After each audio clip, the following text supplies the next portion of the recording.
Hi everybody, welcome back to the Native Family. Today I am going to show you guys how I make my homemade refried beans. This is a recipe that my godmother taught me when I was about 10 years old. And I absolutely am a refried bean fanatic. It's one of my favorite foods and I'm very stuck up on how refried beans taste. Generally, I do not like prepackaged refried beans. There is a brand called Isadora refried beans that I do enjoy, but you cannot beat a homemade batch of refried beans.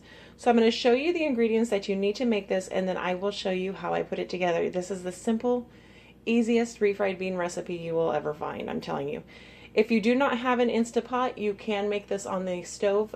Just simmer it on low for a couple hours until your beans are tender. But I prefer making it in the Instapot. This is one of my favorite Instapot recipes. I'm not generally making meals in the Instapot. I just like how fast it cooks. So I'm going to show you the ingredients real quick. You are going to need a 32-ounce package of chicken broth, or you can use 2 of the small cans. I just think it gives it a better taste. You can make this vegetarian by using vegetable broth. We have done that plenty of times for the vegetarians in the house. We like to do black beans that way. But today we are going to make it with the chicken broth because that's what I have on hand. I was able to pick up a 4-pound bag of the beans at the store. I was super lucky because we haven't been able to find them. So I'm going to use probably about 5 cups of these beans. You need 2 tablespoons of regular table salt, and this is the secret ingredient, guys. You got to get the chopped green chilies, or you can get the whole green chilies, but we prefer the chopped, and a whole onion that you're going to have. So I'm going to go ahead and measure out our beans and open up our chilies and get things ready to put inside of the Instapot. So I will be right back. Okay, so we got everything measured out. I used a little over 4 cups of the beans. I did wash them. Another cool thing about using them in the Instapot is you don't have to soak them. So you can put them right into the pan. So we got the little over 4 cups of the dry beans in there. And then you're going to take your 32-ounce of chicken broth and just pour it in. You guys have to forgive me, I'm not by all means a cooking channel. I just thought I would share with you guys one of my easy go-to recipes. I did make a double batch. You don't have to make, the 4 cups, but I am going to be making 2 meals out of this. So in there you got your, 32 ounces of the chicken broth. You're going to go ahead and put your onions in there, and if you end up getting, there you go, there's some onions. Just go ahead and put them in like that. They will cook down. And then you're going to add your can of green chilies. Try to get those all in there. And then I add about 2 tablespoons of salt. You can salt it to your liking. This just happens to be the way that we like how it comes out for us. And we just sprinkle that in there. And then I'm going to add about 2 cups of additional water to this, because you want the beans to be able to be covered when they cook, because they are going to double in size. So sorry about that, guys. I should have got my water ready. So I'm going to go ahead and add that, and then we are going to add the lid. Sorry, I'm a little too close. Told you guys I'm not a cooking channel. Make sure that your pressure is down, and you're just going to put it on beans, and it says I'm going to cook it. I've tried it on a couple. I tried 45 minutes and I didn't like how tender the beans weren't tender enough for me.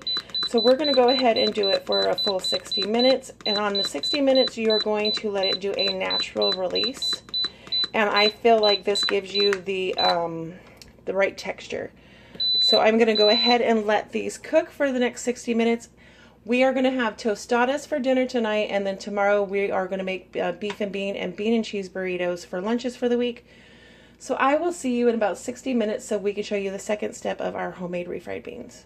Okay guys, so it's been 60 minutes. I let it release on the pressure. One thing I did forget to tell you guys is to add a teaspoon of cumin in it before I start pressurizing it. That's why I tell you guys I'm not a cooking channel at all. I have a lot to learn, but when you're at home and you're cooking, you don't stop and think, oh, I need this. You just automatically throw it in. So my apologies, you do add a half of teaspoon of cumin inside of it. So let's see how they turned out. Sorry, small kitchen problems, you guys.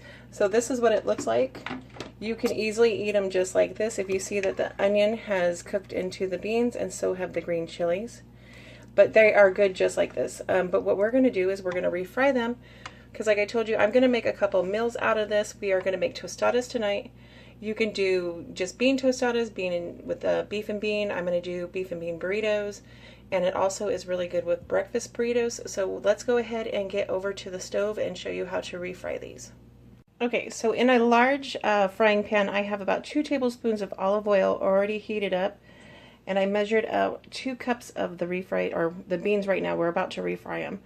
So that's what it should look like. And when you pop it in, be careful because it is going to splash. And you want to make sure that you get some of the juice in there so that you see that it's like that. So when you start mashing them, and I just use a regular old potato masher, nothing fancy. Hell, when I was younger, I didn't have one, and I would actually use an old mason jar to mash them.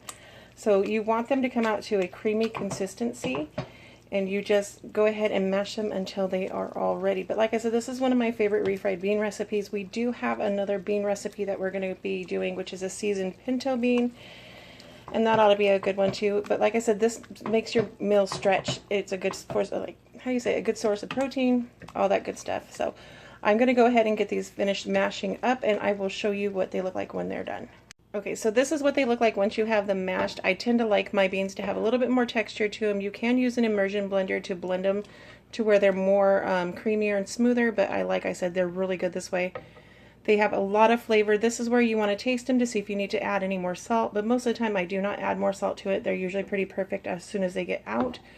So this is our refried bean video. If you like these kind of videos, don't forget to like, comment, and subscribe. Don't forget to hit the notification bell to be notified of when we upload new videos. And as always, family, don't forget to be kind, be inspired, and I will see you next video.